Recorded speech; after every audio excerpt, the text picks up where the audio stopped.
ஹீரோனா நடிக்க மட்டும் தான் செய்யணுமா என்ன? இயக்குனர்களா அவதாரம் எடுத்த நடிகர்கள் யாரெல்லாம் தெரியுமா? லிஸ்ட்ல நம்ம ஃபர்ஸ்ட் பார்க்க போறது அர்ஜுன். இவர ஒரு நடிகரா மட்டும் தான் உங்களுக்கு தெரியும். ஆனா ஒரு தயாரிப்பாளராவும் இயக்குனரா கூட இவர் இருந்திருக்காரு.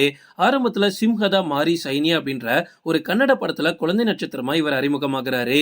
அதுக்கப்புறமா நன்றி அப்படின்ற படத்தின் மூலமா நம்ம தமிழ் சினிமாவுல அறிமுகமானாரு.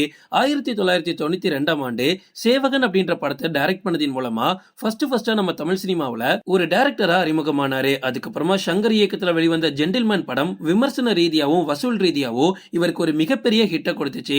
லிட்டரலி ஒரு மாசான ஹீரோவா அப்பதான் இவர் மாறுறாரு. அதுக்கப்புறமா நிறைய படத்துல இவர் டைரக்ட் பண்ணிக்கிட்டோம் நடிச்சுக்கிட்டோம் இருந்தாரு. இவர் சேவகன் படத்தை தொடர்ந்து பிரதாப், ஜெய்ஹிந்த், தாயின் மணிக்கொடி, ஏழுமலை, சுயவரம் இந்த மாதிரி 12 படங்களை இது வரைக்கும் டைரக்ட் பண்ணிருக்காரு.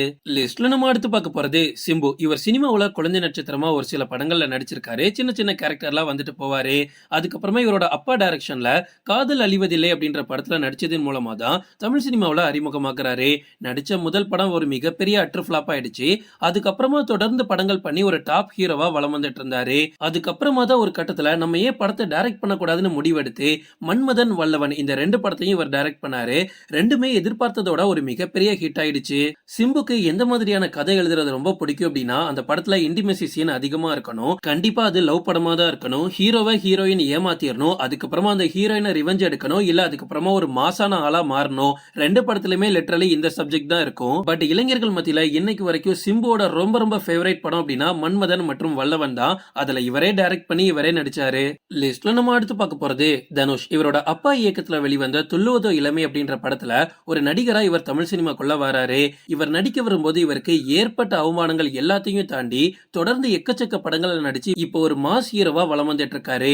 நம்ம தமிழ் சினிமாவோட நடிப்பு அசுரன் அப்படின்னாலே அது தனுஷ் தானே. நடிச்சிட்டு இருக்கும் போதே நம்ம ஏன் ஒரு டைரக்டர் ஆகக்கூடாது அப்படின்ற ஆசையில பவர் பாண்டி அப்படின்ற ஒரு சூப்பரான படத்தை டைரக்ட் பண்ணாரு.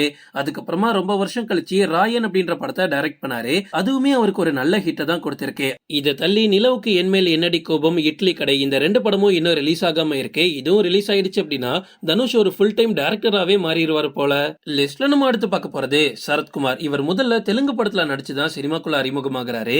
அதுக்கப்புறமா தான் நம்ம தமிழ் சினிமாவுல சின்ன சின்ன கேரக்டர் நடிச்சு ஓரளவுக்கு ஃபேமஸ் ஆனாரு. ஆரம்பத்துல சரத்குமார் ஹீரோலாம் கிடையாது. குணச்சித்திர வேடங்கள்ல வருவாரு. இல்ல அப்படின்னா வில்லன் கேரக்டர் பண்ணுவாரு. அதன் மூலமா தான் பாக்குறதுக்கு ஒரு ஹீரோ மெட்டீரியல் மாதிரி இருக்காரு அப்படின்னா இவரை ஹீரோவாவே மாத்துனாங்க. இன்னைக்கு 130க்கும் மேற்பட்ட படங்கள்ல நடிச்சு ஒரு மாசான ஹீரோவா சரத்குமார் எப்பவுமே இருப்பாரு. சில படங்கள்ல இவர் தயாரிப்பாளராகவும் இருந்திருக்காரு. அதுக்கப்புறமா 2006ஆம் ஆண்டு தான் நம்ம ஏன் ஒரு டைரக்டரா ஆகக்கூடாது அப்படின்ற ஆசையில தலைமகன் அப்படின்ற படத்தை முதலா டைரக்ட் பண்ணாரு. இது சரத்குமாருக்கு 100வது படம். ஆனா இந்த படம் எதிர்பார்த்த அளவுக்கு வெற்றி அடையல. கிட்டத்தட்ட ஒரு ஃபிளாப்பான படம் அப்படின்னே சொல்லலாம். லிஸ்ட்ல நம்ம அடுத்து பார்க்க போறது கமலஹாசன். இவர் ஒரு குழந்தை நட்சத்திரமா நம்ம தமிழ் சினிமால அறிமுகமாகிறாரு. அதுக்கப்புறமா நிறைய படங்கள் பண்ணி கொஞ்சம் கொஞ்சமா வளர்ந்து இன்னைக்கு ஒரு உலக நாயகனா நம்மளோட மனசுல ஒரு நீங்காத இடத்தை பிடிச்சிருக்காரு. கமலஹாசன் கிட்ட இல்லாத டேலண்டே இல்லைன்னு சொல்லலாம். ஏன்னா இவர் ஒரு ப்ரொடியூசரா இருந்திருக்காரு, ஒரு எழுத்தாளரா இருந்திருக்காரு, ஒரு பின்னணி பாடகரா இருந்திருக்காரு, கூடவே இயக்குனராகவும் இருந்திருக்காரு. இந்த மாதிரி எந்த ஒரு பரிமாணத்தை எடுத்தாலும் அதுல இவர் சக்சஸ் தான் பார்த்திருக்காரு. அப்படிப்பட்ட இவர் எப்ப தெரியுமா டைரக்டரா அவதரிக்கிறாரு?